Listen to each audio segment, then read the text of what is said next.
पढ़ेंगे इतना। इंग्लिश, सबसे पहले आप लोग आते हैं भैया इंग्लिश। इंग्लिश भी हमारी कम्युनिकेशन में बहुत ही मीनिंगफुल होती है। आपने देखा होगा आपकी कम्युनिकेशन स्किल्स में थोड़े से इंग्लिश के शब्द भी हैं, जैसे पार्ट ऑफ स्पीच के नाम से है, कुछ भी ऐसी चीजें हैं। तो अपन इंग्लिश की शुरुआत करते हैं, क्योंकि 9th के हमारे कुछ बच्चे ऐसे होते हैं जिन्हें ABCD भी नहीं आती है। ये आप लोग बिल्कुल मानेंगे इस बात को, इसलिए मैं आप लोगों के लिए एक बेसिक से लेके चलता हूँ। सबसे पहले ABCD ऐसे मिला के इंग्लिश में 26 अक्षर होते हैं। अपन को इंग्लिश बहुत कठिन लगती है, लेकिन बट मैं मानता हूं इंग्लिश बहुत सरल है, क्योंकि एक नॉर्मल सी बात है, इंग्लिश में अपने 26 अक्षर हैं और हिंदी में अपने 52 अक्षर हैं। तो हिंदी में जस्ट डबल है, फिर भी अपन हिंदी को सरल मानते हैं। क्यों मानते हैं? क्योंकि अपने वो परिवेश पर्यावरण में अपन हिंदी शुरू से बोलते आ रहे हैं। अगर छोटा बच्चा पैदा होता है और ये डायरेक्ट इंग्लिश के माहौल में रहने लगे, वैसे परिवेश में रहने लगे, तो उसे इंग्लिश बहुत सरल लगेगी, हिंदी बहुत टफ है। इसलिए अपन इंग्लिश को सरल अपन ऐसे मानेंगे कि इसमें तो यार 26 ही अक्षर हैं, इसमें तो 52 होते हैं, तो अपन इंग्लिश को क्या मानते हैं? सरल मानते हैं।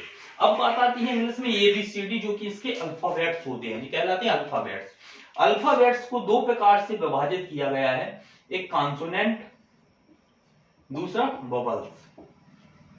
ठीक है ना? कॉन्सोनेंट में आते हैं 21 अक्षर, वोवेल्स में आते हैं 5, जो कि A E I O U।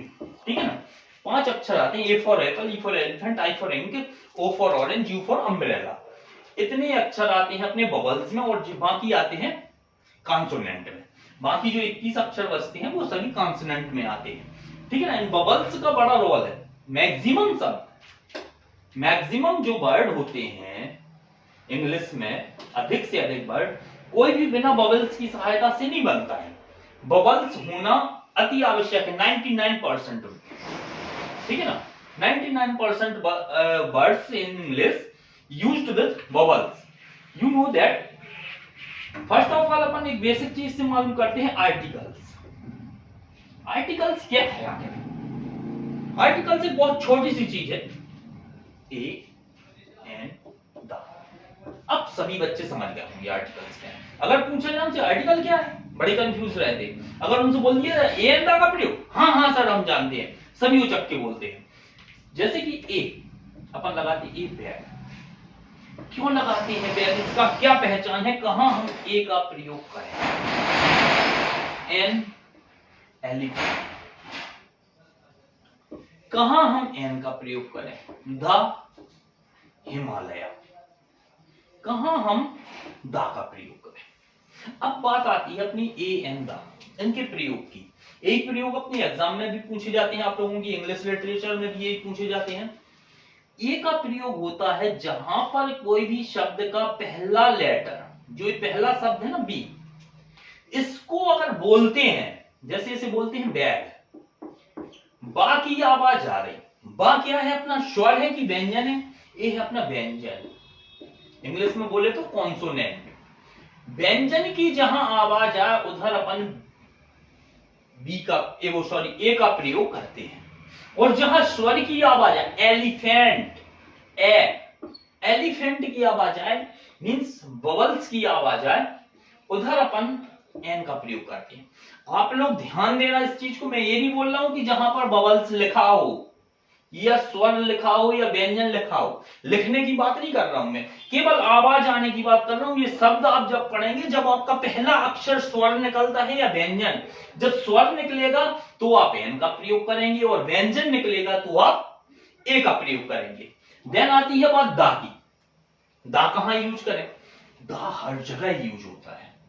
हर जगह बोले तो सर ने बोल दिया था हर जगह यूज होता है, सभी जगह दा लगा दो, ऐसा भी नहीं है। दा वो एक यूनिक मींस महान, इन जगहों पे दा यूज होता है। दा के लिए जैसे पहाड़, पर्वत, महासागर, ग्रंथ, महापुराण, ऐतिहासिक इमारत, पद, इन सभी के लिए दा का प्रयोग होता है। जैसे द हिमालय, द काजीगंगा, द महासागर, द अटलांटिक महासागर। द ग्रंथ, ग्रंथ में आ जाएगा द रामायण, द बाइबल, महापुराण में भी द भगवद गीता। ऐतिहासिक इमारतें द कुतुब मीनार, द ताजमहल, और ये अपना जो लास्ट में लिखा है पद, द प्रिंसिपल, जैसे अपन लिखते हैं ना एप्लीकेशन टू द प्रिंसिपल, यानी उसमें आता है ना द, ये वही द है जो यूनिक होता है। इन सभी के साथ अपन द का प्रयोग करते हैं। नेक्स्ट वीडियो में अपन इनका थोड़ा डिटेल और देखेंगे, जिससे आपको वो चीज क्लियर हो जाएगी। अगर बच्चों इसमें कुछ डाउट होता है तो